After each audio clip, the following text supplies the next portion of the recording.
Hey everyone, and welcome to episode number 4 of my Drawing for the Total Beginner series. If you haven't checked out the previous 3 episodes, I would highly recommend them, especially if you're just getting started on your journey with drawing or sketching. I'll make sure to leave links to those down below. In episode number 1, I explained everything that you should know about basic drawing supplies. I explained about drawing pencil grades, and I even answer some questions that I often receive, such as how to clean blending stumps and how to sharpen your pencils. Episode number 2 is all about why it's so important to practice your drawing on a slanted or tilted surface. If you're looking for deeper progress, I explain how I set up for my drawing practice, different drawing pencil grips for you to start exploring, and even provide exercises that will help you get comfortable drawing from the shoulder or moving your entire arm as you're drawing. Episode number 3 was all about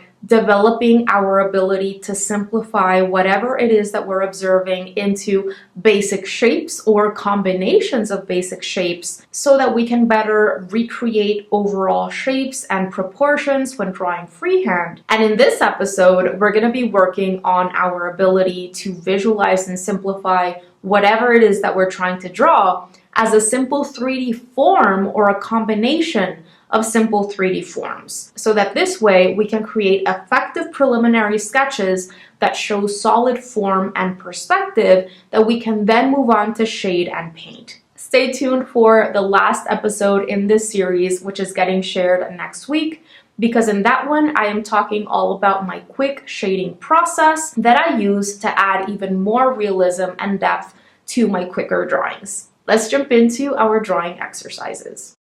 I would love for you to do a warm-up in your sketchbook. So in our last class, what I asked you to do as warm-up was to fill up a sketchbook page with simple 2-dimensional shapes. And this time, we're going to be filling up our sketchbook page with simple 3-dimensional forms. Remember how last class I was explaining how the difference between shapes and forms is that shapes are 2-dimensional and flat, and forms are 3-dimensional and have mass, they have volume, they're made up of different planes. Well, I want you to bring to mind simple 3D forms that you learned about early on in math classes, such as cubes, rectangular prisms, spheres, cylinders, pyramids, and so on. And try drawing these simple forms from different angles, different perspectives. If you're having trouble drawing simple 3D forms, I would highly recommend checking out my video where I explain how to draw rectangular prisms on 1 and 2 point perspective grids, because that is an excellent place to start. I honestly would not be able to draw these forms as easily if I hadn't spent time practicing on grids. I also have a video where I explain why it is so challenging to draw circles, ellipses, and shapes with curves to them. And in that video, I provide excellent exercises that will help you improve your circles and ellipses. I'll make sure to link to that one down below as well in case you'd like to check it out. I once took this drawing class with this awesome artist who explained that if you're able to draw spheres, rectangular prisms / cubes, and cylinders, those 3 basic forms from different angles and perspectives, you're going to be able to draw pretty much anything. He and many artists believe that most things around you can be simplified into one of those 3D forms or a combination of 2 or more of these forms. I would definitely agree with this. I would just also add practice with things like cones and pyramids and triangular prisms, because it will make drawing certain objects easier, in my opinion. I know that when a lot of people are just getting started with drawing and are just developing that ability to visualize what you're trying to draw as a simple form or combination of forms, it can be very difficult. It can be difficult to relate what you're observing with simple forms. It's also difficult to tune out details, but remember, as humans, most of us are better at seeing details than we are at oversimplifying. And the ability to simplify, this is a skill that you develop. It's a skill that will help you be able to draw whatever you want, because Through this simplification, you'll be able to recreate proportions more easily, and you'll be able to utilize your drawing space more effectively. And then after that oversimplification, after that block-in has been done, we then move on to refine those forms. We then move on to remove certain sections, to add certain sections. We then move on to add details that will actually make that form look like whatever it is that we're drawing. This ability to simplify and visualize is hard in the beginning, but it is incredibly important to start to develop it if you want to get to a point at which you're able to draw anything. And I will show you how to do just these things, working large to small, general towards specific, in the exercises that I provide in this class. So no worries.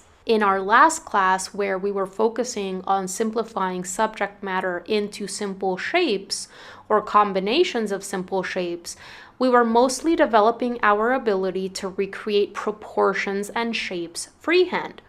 This time, we're going to be practicing simplifying into three-dimensional forms. So we're not only going to be challenging our ability to recreate proportions and shapes, but we're also going to be bringing in our understanding of form and perspective to create those different planes making up that structure, so that we're able to create a preliminary sketch that shows a solid structure, which we can then move on to shade or paint. All right, so I have drawn a variety of different forms here, from cylinders to tapered cylinders, rectangular prisms, a three-dimensional trapezoid-looking structure, pyramids, spheres, etc. And all of these are looking pretty good. They're looking like solid three-dimensional forms already, but just a quick note on foreshortening.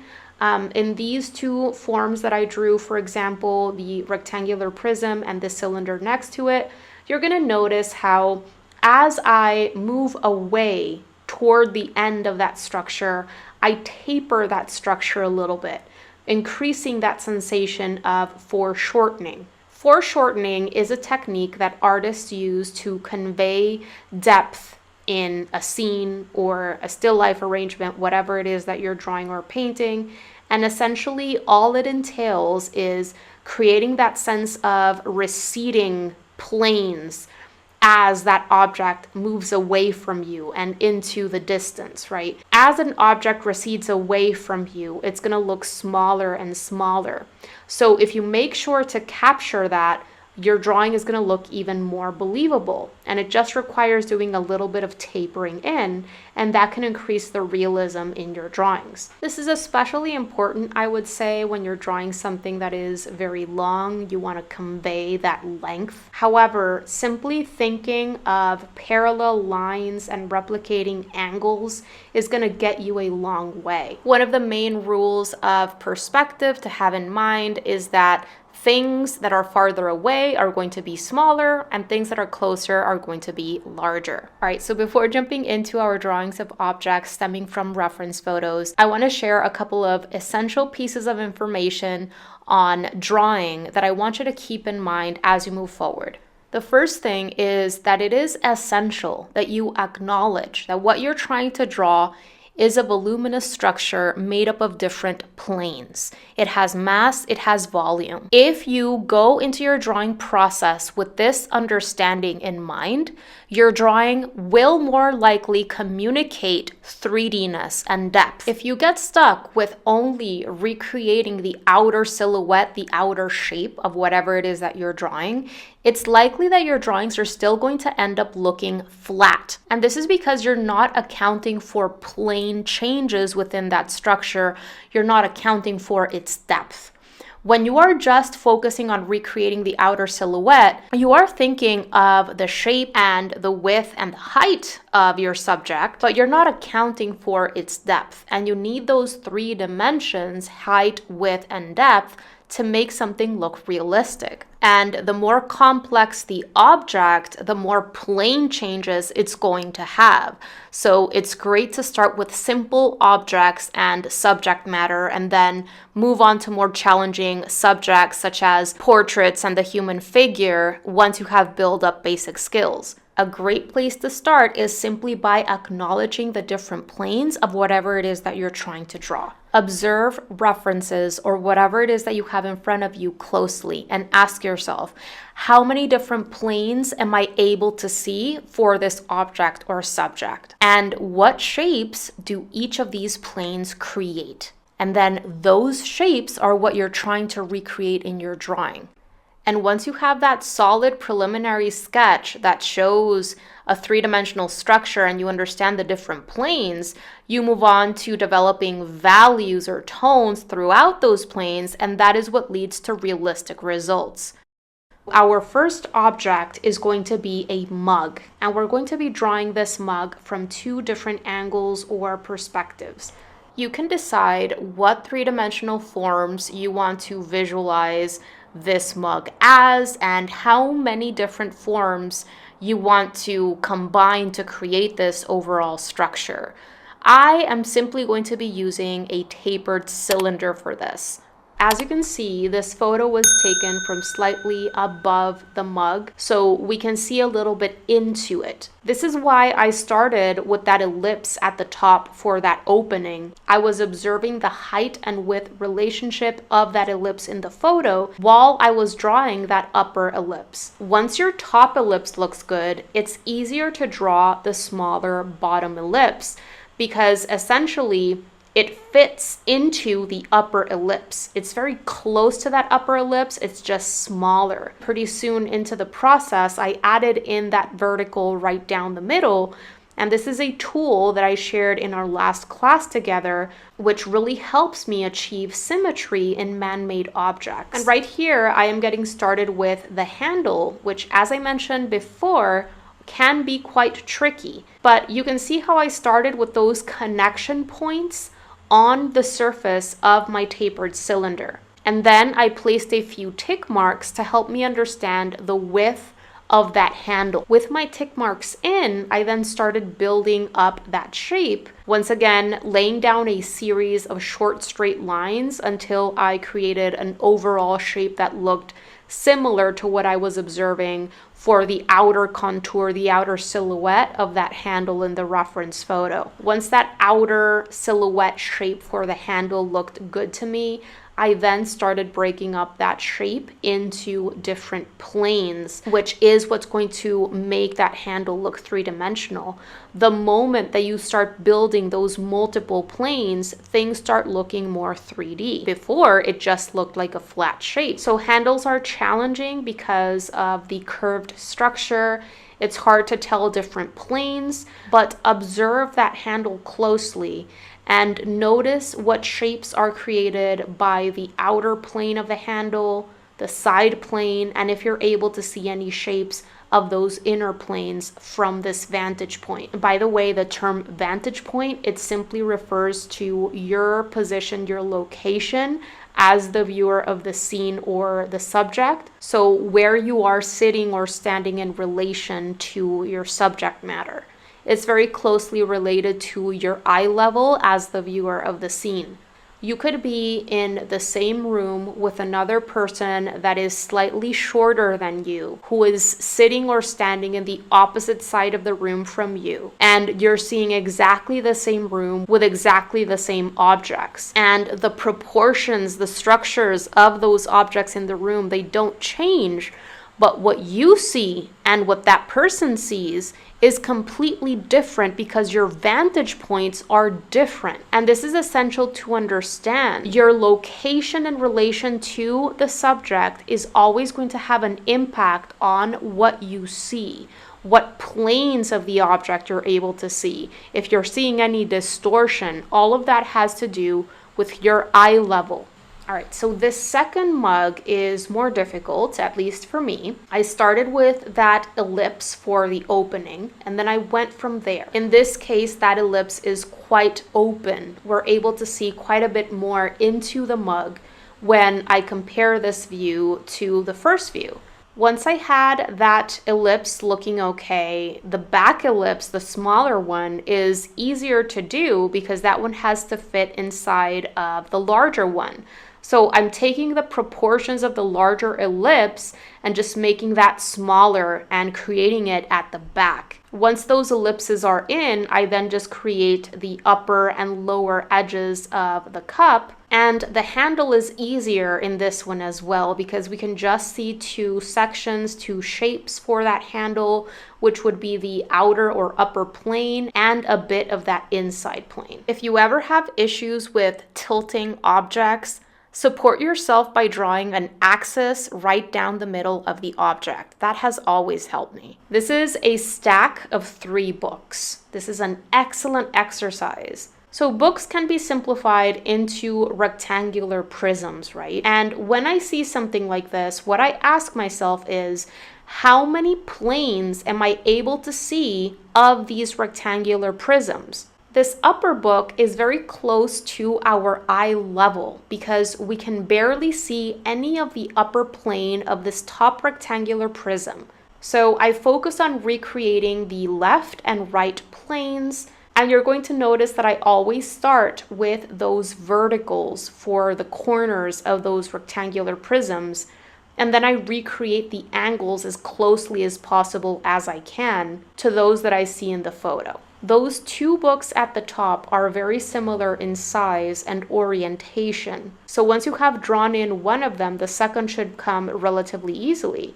But if you're drawing a stack of books where the books are rotating in different ways, that's going to be a little bit more challenging. The book in the bottom, though, is slightly longer. I continue observing the reference photo, making sense of the shapes created by the different planes that I'm able to see, and trying to recreate those shapes and those angles in those shapes to the best of my abilities. Once I had those rectangular prisms drawn, and they looked good in terms of form and perspective, it was easy to turn those rectangular prisms into books by just adding a few details. And this goes to show that that first part of the process is what's most important and oftentimes most challenging.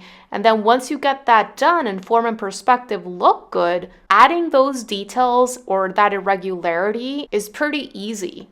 All right, so now I'm going to move on to draw some delicious food items, which is one of my favorite things to draw when it comes to practicing my form and perspective. So this first one is going to be a piece of tiramisu, which I can just visualize as a rectangular prism. As I am recreating that rectangular prism, I am just observing the height to width to depth relationships in that rectangular prism in the photo, and I'm trying to get those proportions as close as possible. When we were recreating proportions with shapes in our previous class, we were just comparing height to width relationships.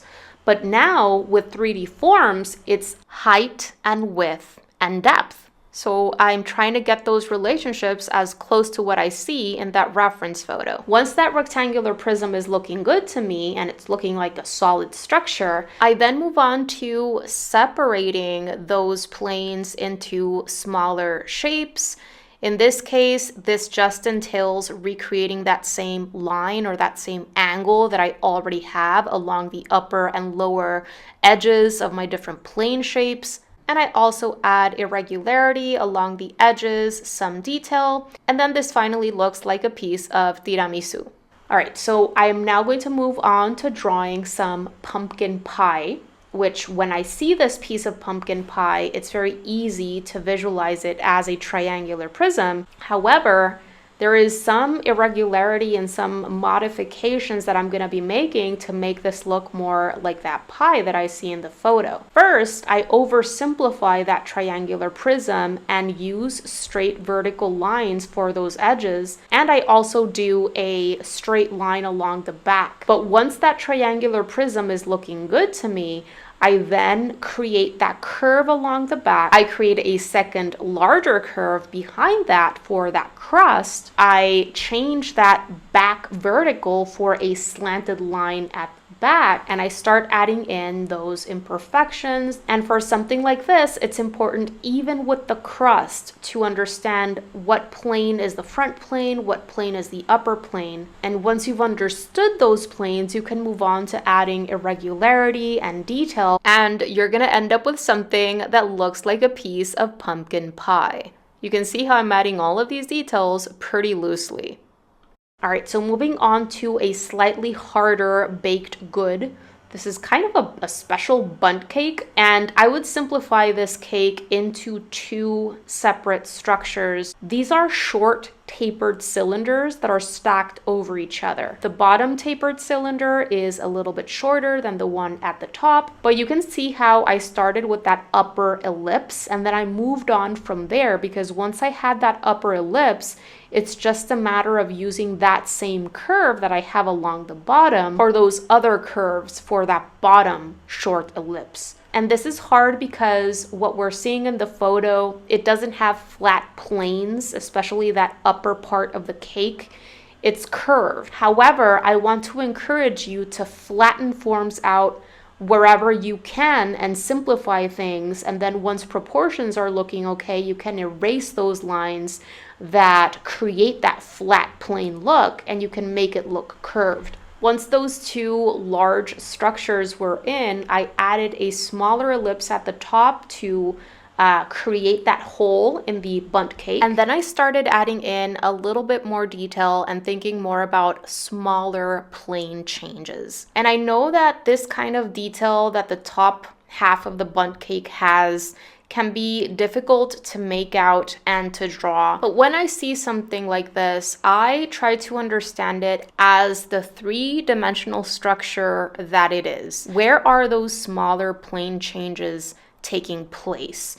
This reminds me of a larger upside down version of the bottom of a cupcake with that paper cup, or a Reese's peanut butter cup. There are these triangular sections coming out all around the bundt cake at the top. And those triangular sections are creating a bit of a shadow.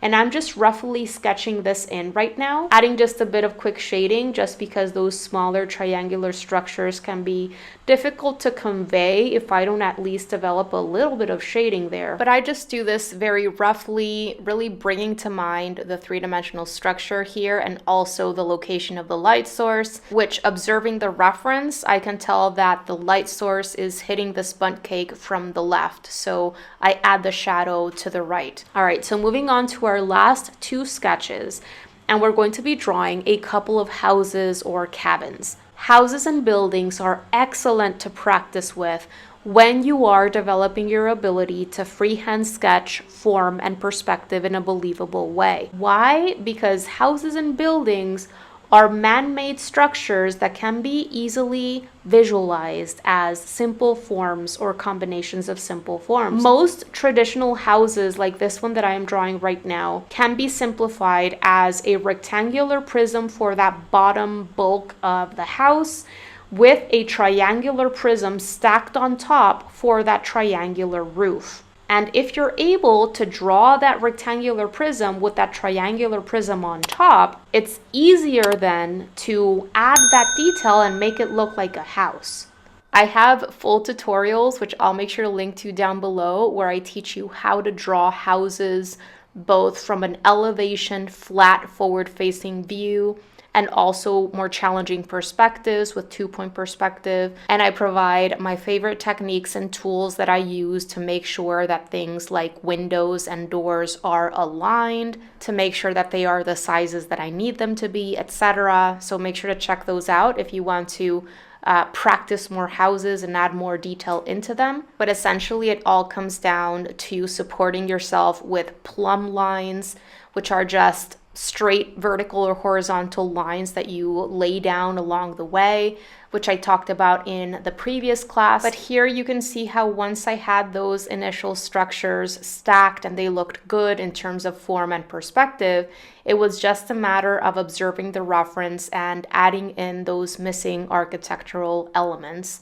One of the common struggles I often hear when drawing houses and buildings is roof sections coming out, coming forward past the walls of the house, and how to draw that underneath plane for that roof section that is hanging or extending past the walls of the house. And it just comes down to extending your lines a little bit more. If your angles are already looking right for that triangular prism, it'll just be a matter of extending that line a little bit more. And then perhaps drawing extra planes to actually make it look 3D. And those planes are visible in the photo if you observe carefully. Pay attention especially to the bottom or underneath plane present in the photo, and then try to recreate that as best as you can.